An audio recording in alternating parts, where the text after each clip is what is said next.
Hi, welcome to Meal Prep with Abby. If you are a busy professional, a mom, a dad, or even a student struggling to meal prep a healthy plant-based meal for that one person, maybe one and a half, welcome to my channel. Today is an exciting day. Today we'll talk all about beans and lentils. I do tend to make a lot of Indian-based recipes in my meal prep, and I incorporate a lot of beans into my diet. And it's very important to incorporate beans and lentil into a plant-based diet. But let's face it, the struggle is real once you open that can of beans. Once you open that can of beans, you're stuck eating that can of beans for the entire week. If you have the privilege to be able to meal prep a can of beans and have the whole family eat it, that is great. But if you feel like you don't ever make beans because you don't want to be stuck eating beans for the rest of the week, this is a great video for you to watch. I do meal prep my beans from scratch for this exact reason. I figured out a way to make beans and lentils from scratch and freeze them into my own personal customized portion. This way I could defrost them and quickly add them to whatever recipes I want to make, depending on how my week goes. When I meal prep beans and lentils, I try to do them every 3 to 4 weeks in my meal prep rotation. Every time I make, when the week comes for me to meal prep my beans, I tend to make 2 beans and a lentil, and that's how it usually goes. I did meal prep beans and lentils this week, so I'll add some videos and stuff for you guys to see. This way you could go through how I meal prep my beans and lentils. So I always tend to make 2 beans and a lentil, and that's what my meal prep journey usually looks like. And what beans do I cook? Any beans, I don't care. How you cook one beans is how you cook all beans. And for me, if you're going to make a coconut curry based bean recipe, any beans is fair game. I will go to the Indian store and I'll buy some ethnic beans. I'll buy some of these beans, I don't even know what they're called in English. Heck, I don't even know what they're called in my language, right? I just look for the shape and I'll just like get a different shape every time. I'll get like a small pack of that beans, and the next time I go, I'll make sure that I get a different pack of the beans.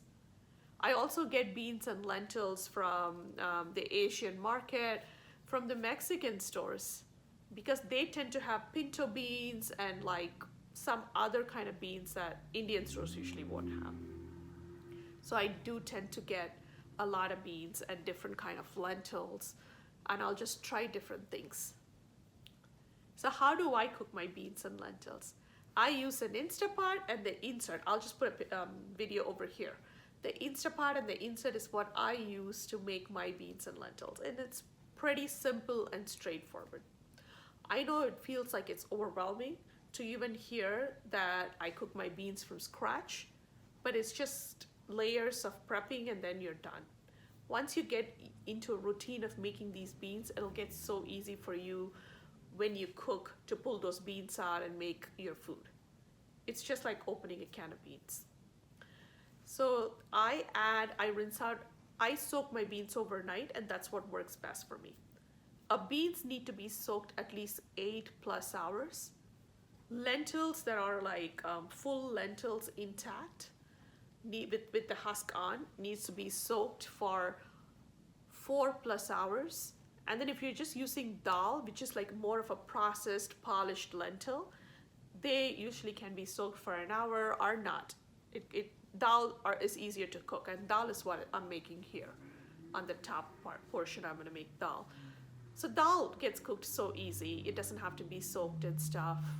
It's so easy to make them. You could soak them for an hour and you're done. Or not, and you're done. So let's talk about the beans first. You wash your beans, and it's important to soak your beans overnight and make sure they double up in size. If you don't have time to soak your beans overnight and you're trying to use that 8-hour method, make sure you visually look at your beans. Once the beans doubles up in size, the shape of the beans and the size of the beans do not change once you pressure cook them. So the beans that goes into that Instapot needs to look exactly like the beans that's going to come out of the can. They only cook in the Instapot, they don't double up in size. So the beans should be all doubled up. I usually will rinse my beans, pour enough water in it, and I'll make sure there's at least an inch of water left on top of the beans so they could double up in size. You cannot go wrong with adding more water to the beans. It's not like the beans is going to like explode and double up and explode when you add more water. It only gets as big as it could, right? So it's good to add more water so the beans could like get as big as it could get and plump up. So add a lot of water, let it soak at least an inch over the beans and let it soak overnight, and it'll double up and look all nice and plump in the morning. And in the morning, you're ready for the beans. Once the beans is ready to go in the Instapot, I rinse them out again very well. And then at that point, I'll add like the doubled up beans into the Instapot. And at that point, I just add enough water to kind of submerge the beans. I don't add too much water at that point, because whatever water you're adding to the beans at that point is the liquid you're going to use to freeze your beans. It's just like a can of beans. You're just going to use that liquid, like how the can of bean comes with the liquid. So the water is going to turn into that liquid that's in the can of beans. So you just add enough water to submerge the beans. I do not count on how much water to lentil I use and stuff, because over the course of years, I've learned that that count does not work. Depending on what kind of beans you make and the shape of the beans, the amount of water that needs to submerge, it's different. Chickpea will need less water to submerge, like a big red kidney beans will need more water to submerge them. And if you're using small pinto beans, they'll need less water. So I don't go by an individual recipe because it makes my life so complicated and nobody cares. Yeah, you added a little bit extra water to that beans, you'll be fine. Life will move on. So I just add enough water to cover up like the top of the beans, make sure all the beans is submerged. And then I put those beans on top. At that point, while I soak the beans, rinse out the beans and stuff, I'll just wash and soak my lentils real quick. If you want your lentil to become a lot creamier, you should soak them for like at least an hour or two. But if you want it to retain its shape, you don't need to. So the lentils, if you make dal, eventually you'll figure out a way. But if you're making a full red lentils and stuff with husk on, those lentils should soak for like 4 to 6 hours. And it's the same concept. You just rinse them out and you just pour enough water to cover those lentils. And at that point, they all go into an Instapot. You put the pressure on, 10 minutes, you're done. Just let it release naturally. Don't do a manual release or anything. Just let it release naturally and then you're good. In this Sunday meal prep, I'm making chickpea, board beans, and I'm making a dal on top. That's going to get creamed and like frozen for later. So that's what I do. I do not add salt to my beans before it goes into the pressure cooker, because the salt tends to thicken the skin of the beans and I don't need them. When I'm making curries for my Indian food-based recipes, I need the beans to stay nice and soft. So once the beans come out of the Instapot, that's when I take them out and then I'll add salt. Like I'll portion them out into the mason jar and I'll add salt to the mason jar, kind of into the liquid that it goes in. Shake it up and then I'm all done. And then I mark them, it all goes into the freezer. I do tend to freeze my bean in mason jars, but I've also frozen my beans in plastic Tupperware, like the Chinese Tupperware containers. You could freeze them there. You could also freeze them in silicone trays, like you have that 1 cup silicone tray that you could get online. where you could get ice cubes and stuff. You know how you make the whiskey cubes, like the big ones? You could just portion them out in those silicone trays as well. And then you just pop them out. You just put the beans, you pour water liquid in it so the beans kind of like floats in the liquid, and then you just freeze them. You portion them out to whatever portion size you want, which is customized to your setting, and then you freeze them in the freezer. Then you pop them out, you label them, and you're done. Can you freeze a beans that's open from a can? I don't know, maybe you could, but I don't feel comfortable freezing a can of pre-made beans. The beans has already sat in the can for I don't know how many years, and I don't want to take them and like freeze them again. I just don't feel comfortable doing it. If you prep your beans without touching them so much with your hands so the microorganisms don't get incorporated, and you do them in a more like sterile, clean fashion, these beans could last for like 6 months in the freezer, but I don't leave the beans in the freezer for that long. For me, three months tops. My beans, I'm good with my rotation of beans, with how I meal prep and how my recipes go in a meal prep, and I have mastered it that my beans will last like 6 to 8 weeks tops.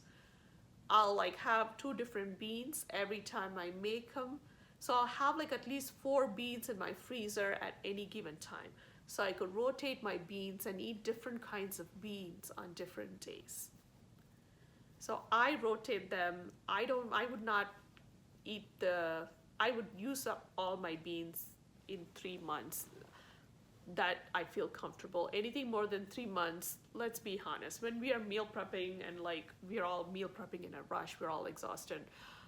You don't know, like you might have touched the beans, you might have introduced some microorganisms in there. I would not leave the beans in the freezer for 6 months, which they say you could, but I don't.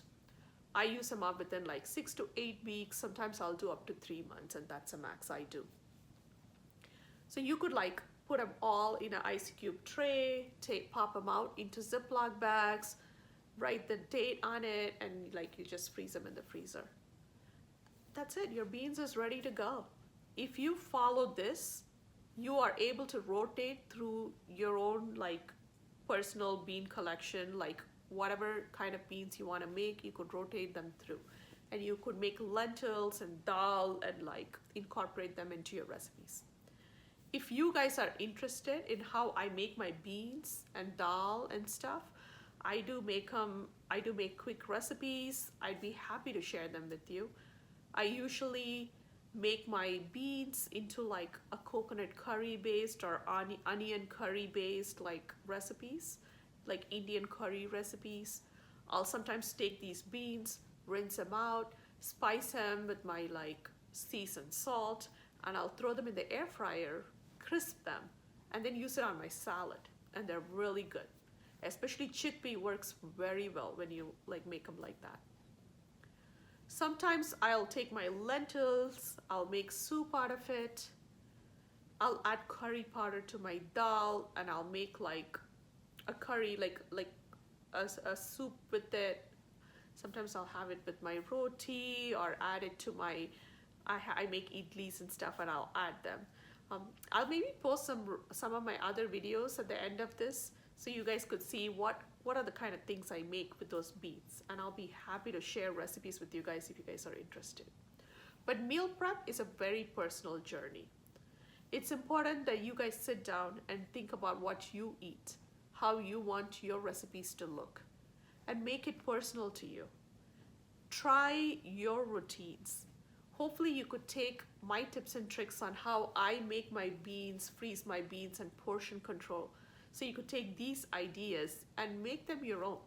You could even use just 2 of those inserts. If you don't use so much beans, just make 2 of those inserts and just only make 2 kinds of beans and just rotate them into your recipes. You know, I'd be so happy to hear what you guys did, how you guys incorporated this into your own meal planning, routine. And if you need more recipes, please post a comment in the bottom. I'd be happy to share them with you guys.